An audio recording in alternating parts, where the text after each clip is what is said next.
নমস্কার বন্ধুরা, আজকে আমার প্রথম একটি ব্লগ বানাচ্ছি। সবার রিকোয়েস্টে সবাই বলে আমরা এত ঘুরতে চাই, কোনো ব্লগ করতে পারি না কেন। তাই চেষ্টা করি আজকে একটা ব্লগ করার, দেখি কতদূর যাওয়া যায়। তো আজকে যাচ্ছি আমরা কালিম্পংয়ের উদ্দেশ্যে। তো রেডি হয়ে গেছি আমরা, যে তুমিও রেডি। এখন আমরা বেরোবো, আমাদের টোটো আসছে।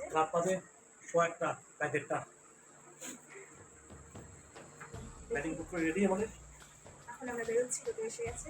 তারপরে যেতে যেতে কথা হচ্ছে আরো। এখন বাজে রাত্রি 1:28। তো তখন বের হয়েছি আমরা।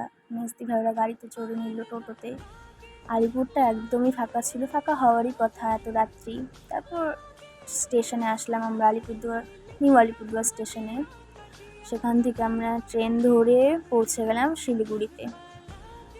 ট্রেনে এত রাত্রি ট্রেনে উঠেছি, উঠেই তো ঘুমিয়ে পড়েছি সবাই। তারপর সকাল, খুব সুন্দর সকাল সকাল শিলিগুড়িতে নেমে তারপর সেখান থেকে আমরা কিছু খাওয়া দাওয়া করে ফ্রেশ হয়ে আবার সেখান থেকে গেলাম আমরা সেখান থেকে একদম কালিম্পংয়ে যাওয়ার সময় কিছু যাওয়ার সময় কালিম্পংয়ে যেতে সে তিস্তা নদীটি পড়ে, যেখানে আমরা দেখেছিলাম পাহাড় থেকে ধস নেমেছে, সবাই খবরে দেখেছি। সেখানে অনেক কিছু হয়েছিল, ধস নেমে।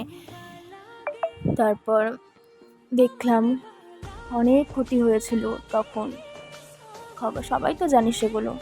তারপর সেখানে খুব সুন্দর ভিউ দেখতে দেখতে আমরা পৌঁছে গেলাম কালিম্পং।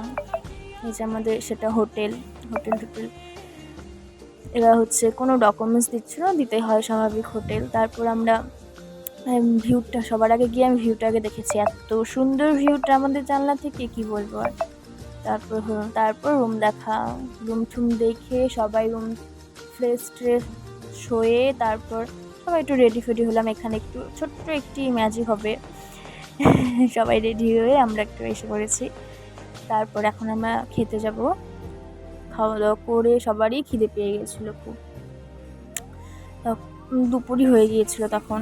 খাওয়া দাওয়া করে তারপরে আমরা আবার ঘুরতে বেরিয়েছি। এখানে হোটেলটার নাম ছিল মাসিমা হোটেল। খুব সুন্দর ছিল হোটেলটা, খাওয়া দাওয়া। তারপর আমরা ফার্স্ট আমরা যেখানে গেলাম সেটা ডেলো পার্ক বলে একটা জায়গা, খুব সুন্দর। আমরা যখন ঢুকলাম একদম মেঘাচ্ছন্ন না, কুয়াশা, বুঝতে পারছিলাম না। ওদের নাকি খুব ঠান্ডাও লাগছিল সববার, কিন্তু আমার অতটাও ঠান্ডা লাগেনি। তারপর সবাই ঘুরোঘুরি করলাম, যে যার মতো ফটো ছবি ভিডিও এসব করলো, একটু হাসাহাসি মজা অনেক কিছুই হলো সেখানে। তারপর কেউ কাউকে ভিডিও কল করে দেখাচ্ছে যে দেখ আমরা এখানে এসেছি, এমন একটি ব্যাপার। জিজু বলছিল জিজুর নাকি দুটো কান বন্ধ হয়ে যাচ্ছে ঠান্ডায়, এমন বলছিল। খুব নাকি ঠান্ডা লাগছিল জিজুর।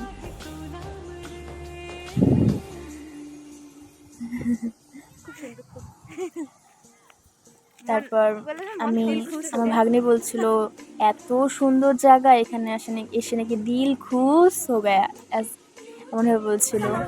তারপর আরেকটি জায়গায় গেলাম, পরপর কয়েকটা জায়গায় ঘুরে নামগুলো ঠিক ভুলে গেলাম, কোথায় কোথায় নিয়ে গেল। তারপর আমার বাড়িতে একটু আলোচনা, কেমন ঘুরলো রিভিউ নিচ্ছিলাম আর কি সবার থেকে। তো ভাগ্নি বলছে এত সুন্দর জায়গা, খুব নাকি আনন্দ পেয়েছি সবাই, আমরা সবাই খুব মজা করেছি। তারপর সেখান থেকে আবার গেলাম। এই জিনিসটা খুব ভালো লেগেছে আমার, একদম ফুল ভালো লেগেছে খুব। তারপর আরেকটি জায়গায় গেলাম, এখানটাও সুন্দর ছিল খুব। এখানে সবাই বসে আড্ডা দিচ্ছিল যে যার মতো, অনেক লোক ছিল এখানটায়, অনেক ভিড় ছিল এখানটায়। আমরা আনসিজনে গিয়েছি, তবুও ভালোই ভিড় ছিল ওই দিকটায়। তারপরে এখান থেকে ঘুরে তারপরে আমরা এসে পড়েছি আবার হোটেলে। এখন আমরা আবার ফ্রেশ হবো, আবার ফ্রেশ হয়ে কিছু খেতে হবে, খাওয়া দাওয়া করে তারপরে আমাদের আবার শুয়ে পড়বো। আমাদের হোটেলের মালিকটা মালিকিনিটা এত ভালো ছিল, কি আর বলবো।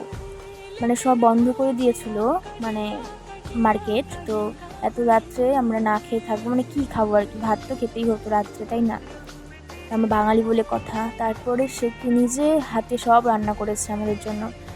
ডাল ছিল, ঝুরি আলু ভাজা ছিল, ডিমের কারি ছিল, স্যালাড ছিল, বাস।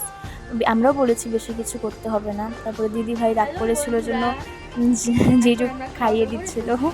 এসব একটু আনন্দ হলো। তারপর আমরা খাওয়া দাওয়া করে মালিক আর মালকিনের সঙ্গে মানে হোটেলে এতক্ষণ গল্প করেছি, 2 ঘন্টা প্রায়, এত ভালো ছিল। তারপর আমার অনেক গল্প হলো, তাদের জীবনের গল্প বললো আমাদের, ভালো লাগলো, আমরাও বললাম সবাইকে। ভিডিওটি ভালো লাগলে অবশ্যই লাইক, কমেন্ট, শেয়ার, সাবস্ক্রাইব করে দেবে। টাটা।